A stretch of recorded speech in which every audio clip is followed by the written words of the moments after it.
सत श्री अकाल। आज हम बात करने वाले हैं ऑस्ट्रेलिया में पढ़ाई करने और उसके बाद मिलने वाले अवसरों के बारे में। बहुत से स्टूडेंट्स ने अब अपनी पढ़ाई कनाडा और यूएस छोड़कर ऑस्ट्रेलिया की तरफ शिफ्ट कर दी है। इसलिए ये जानना बहुत जरूरी है कि ऑस्ट्रेलिया में पढ़ाई के बाद आपके लिए क्या-क्या अपॉर्चुनिटीज अवेलेबल हैं। ऑस्ट्रेलिया में पढ़ाई पूरी करने के बाद आपको टेम्पररी ग्रेजुएट वीजा सब क्लास 485 मिलता है। यह वीजा आपको ऑस्ट्रेलिया में काम करने और अनुभव लेने के लिए मौका देता है। ये वीजा आपकी पढ़ाई और कोर्स की लोकेशन पे डिपेंड करता है। ऑस्ट्रेलिया में दो तरह के रीजन्स होते हैं, मेनलैंड एरियाज जैसे कि बड़े शहर जैसे कि Sydney, Melbourne, Brisbane, and then comes regional areas जैसे कि छोटे या मीडियम शहर जैसे एडिलेड, गोल्ड कोस्ट एटसेट्रा।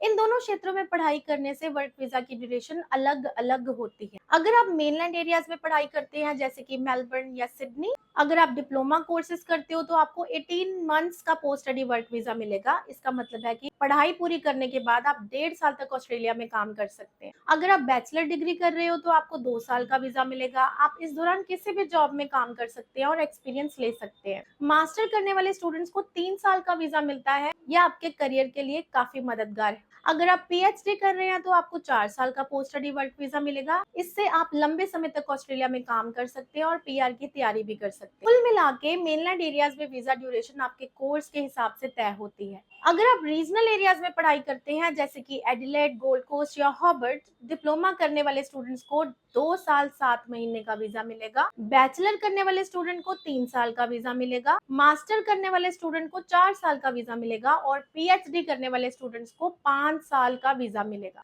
मतलब मेनलैंड और रीजनल के मुकाबले रीजनल में आपको 1 साल का extra post study work visa मिलता है, जिससे आपकी पीआर सेटलमेंट इजी हो जाती है। ऑस्ट्रेलिया में कुछ ऑक्यूपेशन स्किल्ड ऑक्यूपेशन लिस्ट में आते हैं। यदि आपकी पढ़ाई इन फील्ड्स में है तो आपको वीजा और पीआर का प्रोसेस आसान हो जाएगा।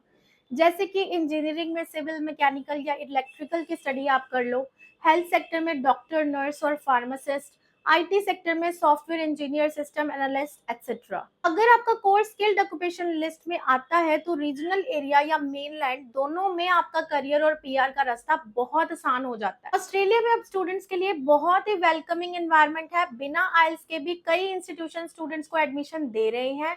जिन स्टूडेंट्स के पास आईएलटीएस या पीटी है उनका वीजा सक्सेस रेट काफी हाई। अभी तक जो रिजल्ट आए हैं उन्हें देखकर कहा जा सकता है कि सक्सेस रेट लगभग 80 to 90% से कम नहीं है, चाहे वो डिप्लोमा हो या डिग्री। अगर आप लीड इमिग्रेशन के साथ अपनी एप्लीकेशन शुरू करना चाहते हैं तो आप जान ले कि हमारा ऑफिस लुधियाना में है और हम हर स्टूडेंट को सही गाइडेंस देने के लिए अवेलेबल हैं। आप कहीं से भी ऑस्ट्रेलिया के लिए अप्लाई कर सकते हो और अगर आप हमसे एप्लीकेशन करवाते हो तो हमारे साथ ये प्रोसेस आपके लिए और भी आसान बन जाएगा। लीड इमिग्रेशन के थ्रू अगर आप वीजा अप्लाई करवाते हो तो एक फायदा आपको मिलेगा कि हम आपको पेमेंट आफ्टर वीजा की ऑप्शन देते हैं। चाहे आप डिप्लोमा कर रहे हो या बैचलर या मास्टर डिग्री, मेनलैंड हो या रीजनल एरिया, अगर आपके मार्क्स अच्छे हैं, मतलब हर सब्जेक्ट में 60% कम से कम है, तो आपको पेमेंट आफ्टर वीजा की ऑप्शन भी अवेलेबल है।